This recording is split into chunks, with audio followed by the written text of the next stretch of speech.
Hi and welcome back to Creatively Montessori. Today I'm going to show you a lesson presentation on inserting work.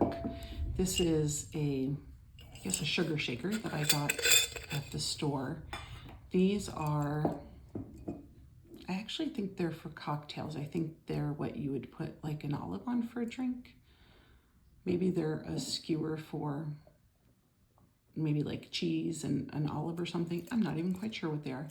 I use these in my primary classroom, and you will note that although they are sharp, I don't feel like they're sharp enough to hurt a child, but if you felt like they were, just cut that off. And then you can just use a little sandpaper and it's pretty smooth. But I like these because they had the bead attached to them, and so I thought that was super cool.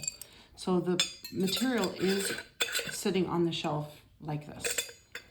Would you like, and I'm going to present the lesson to the child. Today I'm going to show you inserting work. I pick it up, I carry it to the table, I put it down on the table, I sit down in my chair, I pull my chair in. The child is standing to my left so that this hand is doing the material and he can see what I'm doing. Open.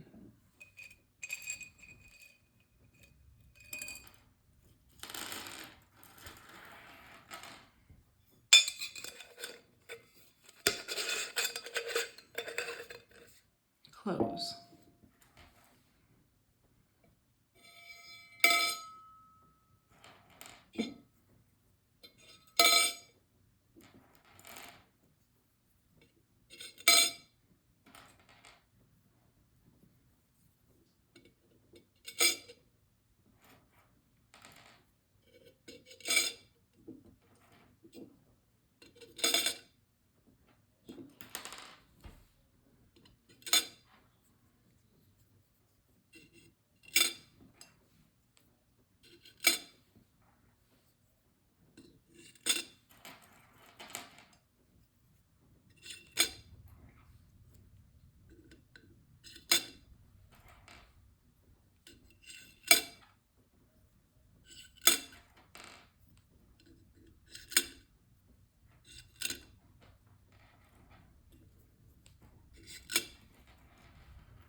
I stand up, I push my chair in, I carry the material like this, I put it back on the shelf, I look at the child and I say the child's name.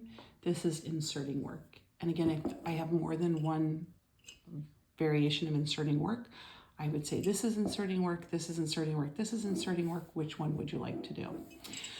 So that's the lesson presentation. I want to talk about a few things. So one of the things that is super important when you are doing Montessori at home or Montessori in a classroom setting is that you always need to try the material before you put it on the shelf or present it to a child. I will tell you that I put this material together, and then I actually didn't practice it before I presented it to you. And so I don't know if you noticed, but there were 2 that had no beads on them. That's a problem. I wouldn't want those in that material. So I just put them to the side, and I would have done that in my classroom, but I always check material before I do it. I also put all of these in here because they came in the package together, but I feel like there were too many. The idea is not that it's a one-to-one. It's not that there has to be one of these for every one of these. And so my rule of thumb is that when possible, I actually like to use 10. So 1, 2, 3, 4, 5, 6, 7, 8, 9, 10. And so then these would become my extra. If one got broken, lost, I would have that. So I think 10 is a much better option. I don't know about you, but for me, this was a very, very satisfying material. I have not done this material before where it has a bead with the end on it. And by the way, I think if you can't find these, they might be hard to find. I think you could get a skewer at the grocery store. They have a bag of 100 skewers, or even at the dollar store, 100 for $1, $1.25, $1.30. And then this is just a plastic bead that you can also buy at dollar store and then use. I would actually probably, again, buy a little bit of permanent glue. They have that in the automobile section at the Dollar Tree, and put those on. I think it would even be okay if it were at the very end, but there was something very satisfying about the sound it made. Now, typically when I do this material, there isn't anything that stops it, and so it just goes all the way through and they end up in here. And for those, I typically use stir straws or stir sticks, depending on what I find and how big those holes are. Sometimes I get the one that is, I'm not sure if this is for sugar, but there's one that where there's just one opening. It has like a little metal flap that almost always comes off right away. And that one I use colored straws that I just cut about in half, and the children put those in.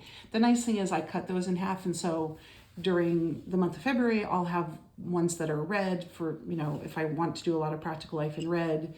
And so I kind of do it based on the season, or, you know, if there's a holiday coming up, I'll put things in that match that. So this is inserting work. It's part of the practical life material. Like I said, I would use this in a primary classroom. I feel like the children in my class could handle this. You could change this. Will you have children that will break them in half? You might. And if that's true, then especially if it's the same child doing it, that is a case when I would intervene and I would say to the child, it looks like you're having trouble working with that material. If you choose to break that material, then the rest of our friends won't be able to use that. Are you able to use that material without breaking it, or should you put it away and choose something else? And then it's the child's choice, and they might say, yes, I will continue doing it, I won't break it. But then if they break it, another one, then it doesn't then remain a choice on their part. Then I would say, you're continuing to break our material, you'll need to put that away and choose something else. There are children who, it's just slightly bigger than a toothpick, so it is going to happen, which is why I liked having all these extra. But there is something about breaking things that some children really enjoy, and that's why sometimes you'll find, especially in the elementary classroom, children who break pencils. And so when that's true, you have to think about what is the need that is not being met, and how could I meet that need in my classroom? And so if you had a child who really wants to bend things, break things, I would put out a basket of the straws that have the little bend in them, and I would let them bend them and bend them and bend them. And sometimes it's just a need that they have. This one, it might be that they like the sound of the snapping wood. And so a large part of being a Montessori guide or doing Montessori at home is observations of your child or of the material.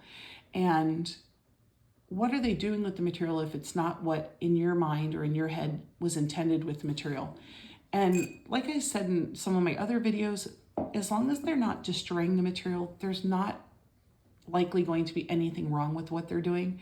But what they're doing with the material should be very telling to you. And you might not know what it means, but hopefully it is something that if you don't know, you're welcome to make a comment and ask me. I've been teaching in a Montessori environment for, I think at this point, close to 20 years. And then I have an additional 10 years in public school settings, some in Montessori and some not. but I'm Montessori trained infant through upper elementary, so I have a good wealth of experience. So I would love to have any comments about that. I'd also love comments on, I'd love to hear what you're doing for inserting work.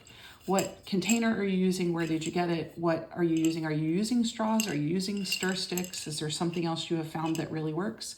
So share that. There are going to be lots of other Montessori at home families and Montessori guides that are looking for the same information. Again, if you haven't already subscribed, I invite you to do so to support my channel. Please go ahead and hit that thumbs up like button. And if you are already a subscriber, or if you are subscribing, if you click on that bell, you will be alerted when I upload a new video, which I try and do several times a week. Until the next time.